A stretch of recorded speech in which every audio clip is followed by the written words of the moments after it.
गीता का ज्ञान भुलाकर मानवता सदा ही हारी है, इसलिए संसार में महाभारत आज भी जारी है। हरे कृष्णा, राधे राधे। सभी भक्तों को सादर प्रणाम। भक्तों, आप सभी नियमित रूप से प्रातः 5 बजे हमारे चैनल पर आषाढ़ मास महात्म्य की कथाएं श्रवण करते हैं। साथ ही हमारे चैनल पर सभी वारों की कथा भी प्रतिदिन सुनाई जाती हैं। आपने कल के अध्याय में ईला तीर्थ के आविर्भाव की कथा श्रवण की। आज के इस अध्याय में चक्र तीर्थ और पिप्पल तीर्थ की महिमा, महर्षि दधीचि, उनकी पत्नी गवस्तनी तथा उनके पुत्र पिप्पलाद के त्याग की अद्भुत कथा श्रवण करेंगे। साथ ही भक्तों, यदि आपने अभी तक चैनल को सब्सक्राइब नहीं किया है तो अवश्य ही कर लें, जिससे आपको आने वाले हर नए वीडियो की नोटिफिकेशन तुरंत ही मिल सके। तो भक्तों, ज़्यादा देरी ना करते हुए कथा का रसपान करते हैं, वीडियो शुरू करते हैं।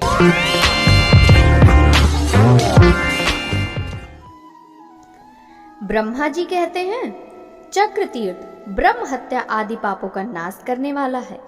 वहां भगवान शंकर चक्रेश्वर के नाम से निवास करते हैं। उन्हीं से भगवान विष्णु को चक्र प्राप्त हुआ था। श्री विष्णु ने वहां रहकर चक्र के लिए भगवान शंकर की आराधना की थी, इसलिए उसे चक्र तीर्थ कहते हैं। उसके श्रवण मात्र से मनुष्य सब पापों से मुक्त हो जाता है। चक्र तीर्थ के बाद पिप्पल तीर्थ है।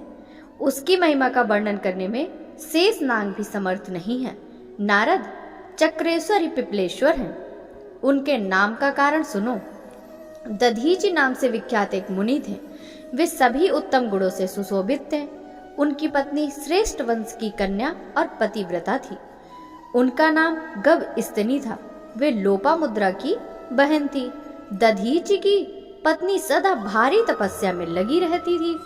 दधीचि प्रतिदिन अग्नि की उपासना करते और गृहस्थ धर्म के पालन में तत्पर रहते थे। उनका आश्रम गंगा के तट पर था।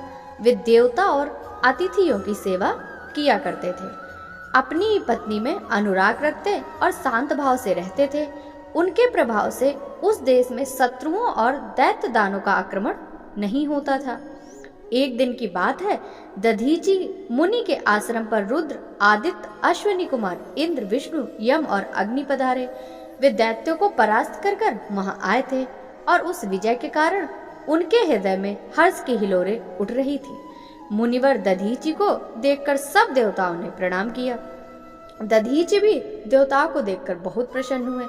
उन्होंने सबका पृथक पृथक पूजन, फिर पत्नी के साथ देवताओं के लिए गृहस्थोचित स्वागत सत्कार का प्रबंध किया। इसके बाद उन्होंने देवताओं से कुशलता पूछी और देवता भी उनसे वार्तालाप करने लगे। देवता बोले, मुने, आप इस पृथ्वी के कल्प वृक्ष हैं। आप जैसा महर्षि जब हम लोगों पर इतनी कृपा रखता है, तब अब हमारे लिए संसार में कौन सी वस्तु दुर्लभ होगी। मुनि श्रेष्ठ, जीवित पुरुषों के लिए जीवन का इतना ही फल है कि वे तीर्थों में स्नान, समस्त प्राणियों पर दया और आप जैसे महान आत्माओं का दर्शन करें। मुने, इस समय स्नेहवश हम आपसे कुछ कहते हैं, उसे ध्यान देकर सुनो। हम बड़े बड़े राक्षसों और दैत्यों को जीतकर यहाँ आए हैं। इससे हम बहुत सुखी हैं। विशेषता आपका दर्शन करके हमें बड़ी प्रसन्नता हुई। अब अस्त्र शस्त्रों के रखने से कोई लाभ नहीं दिखाई देता। हम उन अस्त्रों का बोझ नहीं ढो सकते। हम स्वर्ग में जब इन अस्त्रों को रखते हैं, तब हमारे शत्रु का इनका पता लगकर वहां से हड़प ले जाते हैं। इसलिए हम आपके पवित्र आश्रम पर इन सब अस्त्रों को रख देते हैं। ब्राह्मण, यहाँ दानवों और राक्षसों से तनिक भी भय नहीं है। आपकी आज्ञा से यह सारा प्रदेश पवित्र और सुरक्षित हो गया। तपस्या द्वारा आपकी समानता करने वाला कोई दूसरा नहीं है। अब हम कृतार्थ होकर इंद्र के साथ अपने अपने स्थान को चले जाते हैं। अब इन आयुधों की रक्षा आपके अधीन है। देवताओं की यह बात सुनकर दधीचि ने कहा, एवमस्तु। उस समय उनकी प्यारी पत्नी ने उन्हें रोका। मुने, यह देवताओं का कार्य विरोध उत्पन्न करने वाला है, अतः इससे आपको में पढ़ने की कोई आवश्यकता नहीं है। जो शास्त्रों का ज्ञान प्राप्त करके परमार्थ तत्व में स्थित हो चुके हैं, संसार के कार्यों में जिनकी कोई आसक्ति नहीं है, उन्हें दूसरों के लिए ऐसा संकट मोल लेने से क्या लाभ, जिससे न तो इस लोक में सुख है और न परलोक में। विप्रवर, मेरी बातें ध्यान देकर सुनो। यदि आपने इन आयुधों को स्थान दे दिया तो इन देवताओं शत्रुओं से आप द्वेष करेंगे। यदि इनमें से कोई अस्त्र नष्ट हुआ या चोरी चला गया तो ये देवता भी कुपित होकर हमारे शत्रु बन जाएंगे। अतः मुनीश्वर, आप देवताओं में श्रेष्ठ हैं, आपके लिए इस पराय द्रव्य में ममतत्व जोड़ना ठीक नहीं। यदि धन की देने की शक्ति हो तो याचक को ही देना चाहिए, उससे कुछ विचार करने की आवश्यकता नहीं है। यदि धन देने की शक्ति ना हो तो साधु पुरुष केवल मन, वाणी तथा शारीरिक क्रियाओं द्वारा दूसरों का कार्य साधन करते हैं। प्राणनाथ, पराय धन को अपने यहाँ धरोहर के रूप में रखना साधु पुरुषों ने कभी स्वीकार नहीं किया, इसका उन्होंने सदा ही बहिष्कार किया है। अतः आप यह कार्य ना कीजिए। अपनी प्यारी पत्नी की बात सुनकर ब्राह्मण ने कहा, भद्रे, मैं देवताओं की प्रार्थना पर पहले ही हाँ कह चुका हूँ, अब नहीं कर दूं तो मुझे सुख नहीं मिलेगा। पति का कथन सुनकर ब्राह्मणी यह सोचकर चुप हो गई कि देव के लिए सिवा और किसी का किसी पर बस नहीं चलता। देवता लोग अपने अत्यंत तेजस्वी अस्त्र आश्रम पर रखकर मुनीश्वर को नमस्कार करके कृतार्थ हो अपने अपने लोक में चले गए। देवताओं के चले जाने पर मुनि अपनी पत्नी के साथ धर्म में तत्पर हो प्रसन्नता पूर्वक वहां रहने लगे। इस प्रकार 1000 दिव्य वर्ष बीत गए। तब दधीचि ने अपनी पत्नी से कहा, देवी, देवता यहाँ से अस्त्र शस्त्र ले जाना नहीं चाहते और दैत्य मुझसे द्वेष करते हैं। अब तुम ही बताओ क्या करना चाहिए। पत्नी ने विनय पूर्वक कहा, नाथ, मैं तो पहले ही निवेदन कर रही थी, अब आप ही जाने और जो उचित हो सो करे। दैत्यों में जो बड़े बड़े वीर, तपस्वी और बलवान हैं, वे इन अस्त्र शस्त्रों को निश्चय ही हड़प लेंगे। तब दधीचि ने उन शस्त्रों की रक्षा के लिए एक काम किया। उन्हें पवित्र जल से मंत्र पढ़ते हुए अस्त्रों को नहलाया, फिर वह सर्वास्त्र में परम पवित्र और तेज युक्त जल भी पी लिया। तेज निकल जाने से वे सभी अस्त्र शस्त्र शक्तिहीन हो गए, अतः क्रमशः समय अनुसार नष्ट हो गए। तदंतर देवताओं ने आकर दधीचि से कहा, मुनिवर, हमारे ऊपर शत्रुओं का महान भय आ चुका है, अतः हमने जो अस्त्र आपके यहाँ रखे थे उन्हें इस समय दे दीजिए। दधीचि ने कहा, आप लोग बहुत दिनों तक उन्हें लेने नहीं आए, अतः दैत्यों के भय से हमने उन अस्त्रों को पी लिया। अब वे हमारे शरीर में स्थित है, इसलिए जो उचित हो वह करें। यह सुनकर देवताओं ने विनीत भाव से कहा, मुनीश्वर, इस समय तो हम उतना ही कह सकते हैं कि अस्त्र दे दीजिए। ब्राह्मण ने कहा, सब अस्त्र मेरी हड्डियों में मिल गए, अतः उन हड्डियों को ही ले जाओ। उस समय प्रिय वचन बोलने वाली दधीचि की पत्नी प्रातिथेयी उनके पास नहीं थी। देवता उनसे भी डरते थे। उन्हें ना देखकर दधीचि से बोले, विप्रवर, जो कुछ करना हो शीघ्र करें। दधीचि ने अपने दुष्यंत प्राणों का परित्याग करते हुए कहा, देवताओं, तुम सुखपूर्वक मेरा शरीर ले लो, मेरी हड्डियों से प्रसन्नता प्राप्त करो, मुझे इस देह से क्या काम। यह कहकर दधीचि पद्मासन बांधकर बैठ गए। उनकी दृष्टि नासिका के अग्रभाग पर स्थित हो गई। मुख पर प्रकाश और प्रसन्नता विराजमान हो रही थी। उन्होंने हृदयाकाश में स्थित अग्नि सहित वायु को धीरे धीरे ऊपर की ओर उठाकर अप्रमेय परम पद को ब्रह्म के स्वरूप में स्थापित कर दिया। इस प्रकार महात्मा दधीचि ने ब्रह्म सायुज्य प्राप्त कर लिया। उनका शरीर निष्प्राण हो गया। यह देख देवताओं ने विश्वकर्मा से उतावली पूर्वक कहा, अब आप अभी बहुत से अस्त्र शस्त्र बना डालिए। विश्वकर्मा ने कहा, देवताओं, यह ब्राह्मण का शरीर है, मैं इसका उपयोग कैसे करूं? जब केवल इनकी हड्डियां रह जाएंगी तभी उनका अस्त्र निर्माण करूंगा। तब देवताओं ने गौओं से कहा, हम तुम्हारे मुख वज्र के समान किए देते हैं, तुम हमारे हित के लिए अस्त्र शस्त्र निर्माण करने के उद्देश्य से दधीचि के शरीर को क्षण भर में विदीर्ण कर डालो और शुद्ध हड्डियां निकाल कर दे दो। देवताओं के आदेश से गौओं ने वैसा ही किया। उन्होंने दधीचि के शरीर को चाट चाट कर हड्डियां निकाली और देवताओं को दे दी। तब देवता उत्साह के साथ अपने लोक में चले गए और गौएं भी अपने स्थान को लौट गईं। तदंतर बहुत देर के बाद दधीचि की सुशीला पत्नी हाथ में जल से भरा हुआ कलश ले फल और फूलों से पार्वती देवी की अर्चना और वंदना करके अग्नि, पति तथा आश्रम के दर्शन उत्सुकता में शीघ्रता पूर्वक पैर बढ़ाती हुई आई। उस समय उनके गर्भ में बालक आ गया था। आश्रम पर पहुंचने पर जब उन्होंने अपने स्वामी को नहीं देखा तब बड़े विस्मय में पड़कर अग्नि से पूछा, मेरे पतिदेव कहाँ चले गए? अग्नि ने जो कुछ हुआ सब सुना दिया। पति की मृत्यु का दुख समाचार सुनकर वे दुख और द्वेग से पृथ्वी पर गिर पड़ी। उस समय अग्निदेव ही उन्हें धीरे धीरे आश्वासन दिया। प्रातिथेयी बोली, मैं देवताओं को शाप देने में समर्थ नहीं हूँ, अतः स्वयं ही अग्नि में प्रवेश करूंगी। अब जीवन रखकर क्या होगा? संसार में जो वस्तु उत्पन्न होती है वह सब नश्वर है, अतः उसके लिए शोक नहीं होना चाहिए, परंतु मनुष्य में ही वो पुण्य के भागी होते हैं जो गौ, ब्राह्मण तथा देवताओं के लिए अपने प्यारे प्राणों का उत्सर्ग करते हैं। इस परिवर्तनशील संसार चक्र में धर्मपरायण और शक्तिशाली शरीर पाकर जो प्राणी देवता और ब्राह्मणों के लिए अपने प्राणों का त्याग करते हैं वे ही धन्य हैं। जिसके देह धारण किया है उसके प्राण एक न एक दिन तो अवश्य जाएंगे। यह जानकर ब्राह्मण, गौ, देवता तथा दीन आदि इन सब के प्राणों का उत्सर्ग करते हैं, वे ईश्वर हैं। यो कहकर उन्होंने आग्नियों का यथावत पूजन किया, अपना पेट चीरकर गर्भ से बालक को हाथ से निकाल लिया। फिर गंगा, पृथ्वी, आश्रम तथा आश्रम वनस्पतियों, अस्त्र आदि औषधियों को प्रणाम करके पति की त्वचा और लोम आदि के साथ चिता में प्रवेश किया। उस समय बोली, मेरे गर्भ का यह बालक पिता माता से हीन है, इसके कोई सगोत्र बंधु भी नहीं है, अतः संपूर्ण भूतगण, औषधियां तथा लोकपाल इसकी रक्षा करे। जो लोग माता पिता से हीन बालक को अपने औरस पुत्रों के समान देखते हैं और उसी भावना से रक्षा करते हैं, वे निश्चय ही ब्रह्मा आदि देवताओं के भी वंदनीय हैं। यो कहकर दधीची पत्नी ने बालक को पीपल के समीप रख दिया और स्वयं में चित्त लगाकर अग्नि को प्रणाम किया। फिर अग्नि की परिक्रमा करके यज्ञ पात्रों के साथ ही चिता में प्रवेश किया और पति सहित दिव्य लोक को चली गई। उस समय आश्रम के वनवासी वृक्ष भी रोने लगे। प्रातिथेयी और दधीची ने उनका अपने पुत्र की भांति पालन किया था। मृग, पक्षी तथा वृक्ष सब रो रोकर एक दूसरे से कहने लगे, हम पिता दधीची और माता प्रातिथेयी के बिना जीवित नहीं रह सकते। जो लोग स्वर्गवासी माता पिता की संतानों पर निरंतर स्वाभिभाव स्नेह रखते हैं वे पुण्य आत्मा और कृतार्थ हैं। दधीची और प्रातिथेयी हमें जिस स्नेह पूर्वक दृष्टि से देखा करते थे वैसे सगे माता पिता नहीं देखेंगे। हमें धिक्कार है, हम पापी हैं और उनके दर्शन से वंचित हो गए। आज से हम सब लोगों का यही निश्चय होना चाहिए, यह बालक हम लोगों के लिए दधीची और प्रातिथेयी है तथा यह बालक ही हमारा सनातन धर्म है। यो कहकर वनस्पतियों और औषधियों में अपने राजा सोम के पास जाकर उत्तम अमृत की याचना की। सोम ने उन्हें बहुत उत्तम अमृत दिया। वनस्पतियों ने वह लाकर बालक को दिया। अमृत से तृप्त हुआ बालक शुक्ल पक्ष के चंद्रमा के समान बढ़ने लगा। पीपल के वृक्षों ने उसका पालन किया, इसलिए वह पिप्पलाद के नाम से प्रसिद्ध हुआ। बड़ा होने पर पिप्पलाद ने पीपल के वृक्षों से अत्यंत विस्मित होकर कहा, लोक में यह देखा जाता है कि मनुष्यों से मनुष्य, पक्षियों से पक्षी तथा वनस्पतियों से वनस्पति उत्पन्न होते हैं। इसमें कहीं विषमता नहीं दिखाई देती, परंतु मैं वृक्ष का पुत्र हूँ, हाथ पैर आदि से विशिष्ट जीव कैसे हो गया? यह बात सुनकर वृक्षों ने क्रमशः उनके पिता दधीची की मृत्यु और पतिव्रता माता के अग्नि प्रवेश का सब समाचार कह सुनाया। सुनते ही वे दुख से व्याप्त होकर पृथ्वी पर गिर पड़े।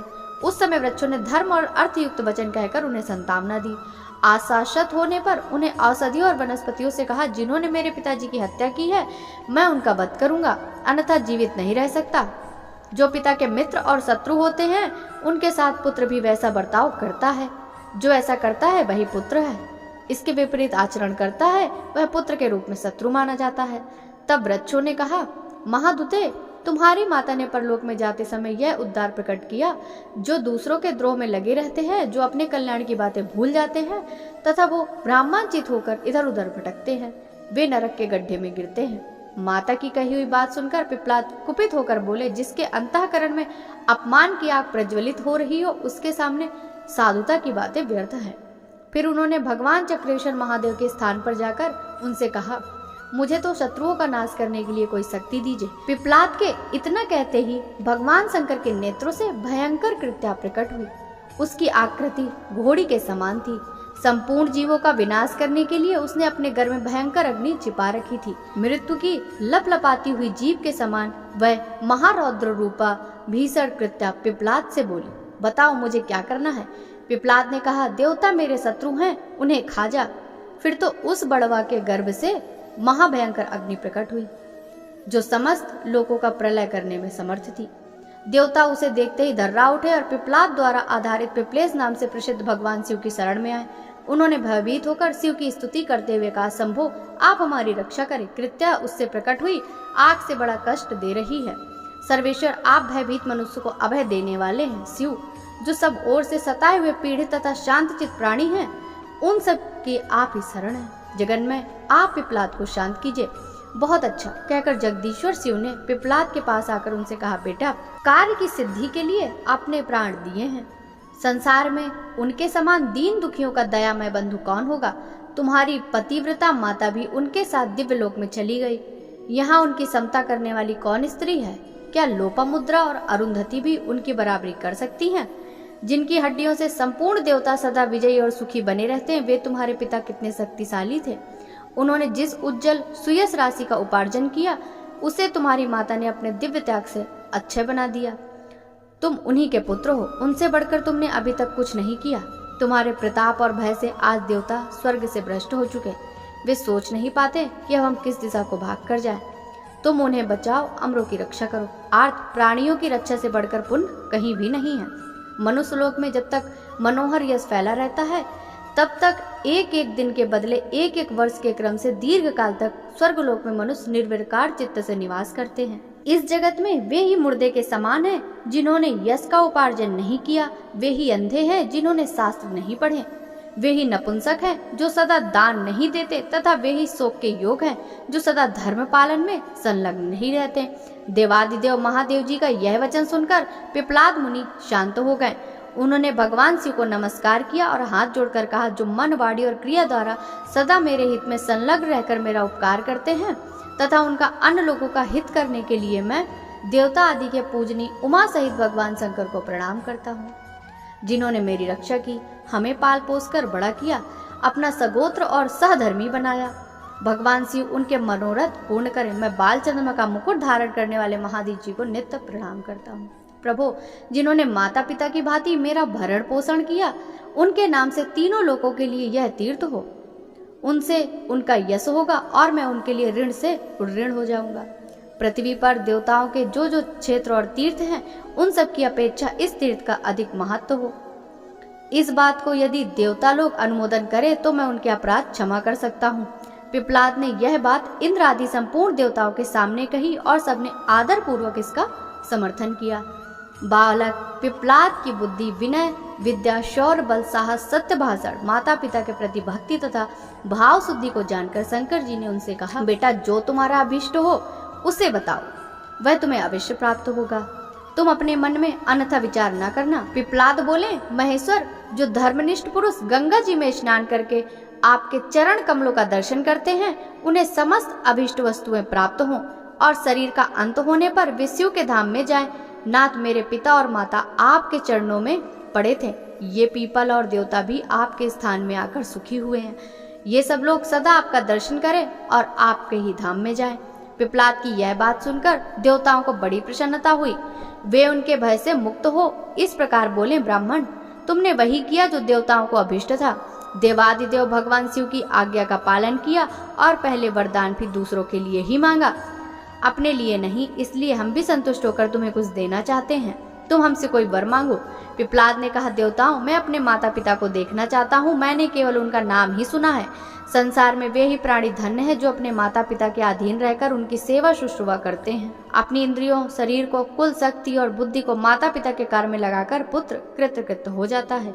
यदि मैं उनका दर्शन भी कर पाऊं तो मेरे मन, वचन, कर्म, शरीर और क्रियाओं का फल प्राप्त हो जाएगा। पिपलाद मुनि का यह कथन सुनकर देवताओं ने परस्पर सलाह करके कहा, ब्राह्मण, तुम्हारे माता पिता दिव्य विमान पर आरूढ़ हो तुम्हें देखने के लिए आते हैं। तुम भी निश्चय ही उन्हें देखोगे। विषाद छोड़कर अपने मन को शांत करो। देखो देखो, वे श्रेष्ठ विमान पर बैठे आ रहे हैं। उनके दिव्य शरीर पर स्वर्गीय आभूषण शोभायमान है। पिपलाद ने भगवान शिव के समीप अपने माता पिता को देखकर प्रणाम किया। उस समय उनके नेत्रों में आनंद के आंसू भर आए थे। वे किसी तरह गदगद कंठ से बोले, अन्य कुलीन पुत्र अपने माता पिता को ताड़ते हैं, किंतु मैं ऐसा भाग्यहीन हूँ जो अपनी माता के उदर को विदीर्ण करने का कारण बना। उस समय उसकी माता पिता ने कहा, पुत्र, तुम धन्य हो, जिसकी कीर्ति स्वर्ग लोक तक फैली है। तुमने भगवान शंकर का प्रत्यक्ष दर्शन किया और देवताओं को सांत्वना दी। तुम जैसे पुत्र से पितरों के उत्तम लोग कभी क्षीण नहीं होते। इसी समय पिपलाद के मस्तक पर आकाश से फूलों की वर्षा होने लगी। देवताओं ने जय जयकार किया। पत्नी सहित दधीचि ने पुत्र को आशीर्वाद दिया और शंकर, गंगा तथा देवताओं को नमस्कार करके पिपलाद से कहा, बेटा, विवाह करके भगवान शिव की शक्ति भक्ति गंगा जी का सेवन करो। पुत्रों की उत्पत्ति करके विधि पूर्वक दक्षिणा सहित यज्ञों का अनुष्ठान करो और सब प्रकार से कृतार्थ हो। दीर्घ काल के लिए दिव्य लोक में स्थान प्राप्त करो। पिपलाद ने कहा, पिताजी, मैं ऐसा ही करूंगा। तदंतर पत्नी सहित दधीचि पुत्र को बारंबार सांत्वना दे देवताओं की आज्ञा ले पुनः दिव्य लोक में चले गए। इसके बाद देवताओं ने भगवान शिव से कहा, जगदीश्वर, अब दधीचि की हड्डियों की हमारी इन गौओं की पवित्रता के लिए कोई उपाय बताइए। शिव ने कहा, गंगा जी में स्नान करके संपूर्ण देवता और गौएं पाप मुक्त हो सकती हैं। इसी प्रकार दधीचि के शरीर की हड्डियां भी गंगा जी के जल में धोने से पवित्र हो जाएंगी। शिव जी की आज्ञा के अनुसार देवता स्नान करके शुद्ध हो गए, हड्डियां धोने मात्र से पवित्र हो गई। जहाँ देवता पाप मुक्त हुए वह पाप नाशन तीर्थ कहलाया। वहाँ का स्नान और दान ब्रह्म हत्या का नाश करने वाला है। जहाँ गौएं पवित्र हुई उस स्थान का नाम गोतीर्थ है। जहाँ दधीचि की हड्डियां पवित्र की गई उसे पितृ तीर्थ जानना चाहिए। वह पितरों की प्रसन्नता को बढ़ाने वाला है। जिस किसी प्राणी के वह कितना ही पापी क्यों न हो, शरीर की राख, हड्डी, नख और रोएं उस तीर्थ में पड़ जाते हैं। वह तब तक स्वर्ग लोक में निवास करता है जब तक कि चंद्रमा, सूर्य और तारों की अस्तित्व बना रहता है। इस प्रकार उस तीर्थ से 3 तीर्थ प्रकट हुए। उस समय देवताओं और गौएं ने पवित्र होकर भगवान शंकर से कहा, हम लोग अपने अपने स्थान को जाएंगे। यहाँ सूर्यदेव की प्रतिष्ठा की जाए। इनके प्रतिष्ठित होने से सब देवता प्रतिष्ठित हो जाएंगे। इसलिए आप हमें आज्ञा दे। सनातन सूर्यदेव स्थावर जंगम रूप जगत के आत्मा है। जहाँ जगत जननी गंगा और साक्षात भगवान त्र्यंबकम विराजमान है, वहाँ प्रतिष्ठान नामक तीर्थ हो। यो कहकर देवता ने पिपलाद से भी अनुमति ली और अपने अपने निवास स्थान को चले गए। वहाँ जितने पीपल थे कालांतर में अक्षय स्वर्ग को प्राप्त हुए। प्रतापी पिपलाद ने उस क्षेत्र के अधिष्ठाता देवता के रूप में भगवान शंकर की स्थापना करके उनका पूजन किया। फिर गौतम की कन्या को पत्नी रूप में प्राप्त करके कई पुत्र उत्पन्न किए, लक्ष्मी और यज्ञ का उपार्जन किया तथा अंत में वे सुहजनों के साथ स्वर्गलोक के चले गए। तब से वह क्षेत्र पिपलेश्वर तीर्थ कहलाने लगा। वह सब यज्ञों का फल देने वाला पवित्र तीर्थ है। उसके स्मरण मात्र से पापों का नाश हो जाता है। फिर स्नान दान और सूर्य के दर्शन से जो लाभ मिलता है उसके लिए तो क्या ही कहना है। वहाँ देवाधिदेव महादेव जी के 2 नाम हैं, चक्रेश्वर और पिपलेश्वर। इस रहस्य को जानकर मनुष्य सब अभिष्ट वस्तुओं को प्राप्त कर लेता है। देव मंदिर में सूर्य की प्रतिष्ठा होने से वह क्षेत्र प्रतिष्ठान कहलाया, जो देवताओं को भी बहुत प्रिय है। यह उपाख्यान अत्यंत पवित्र है।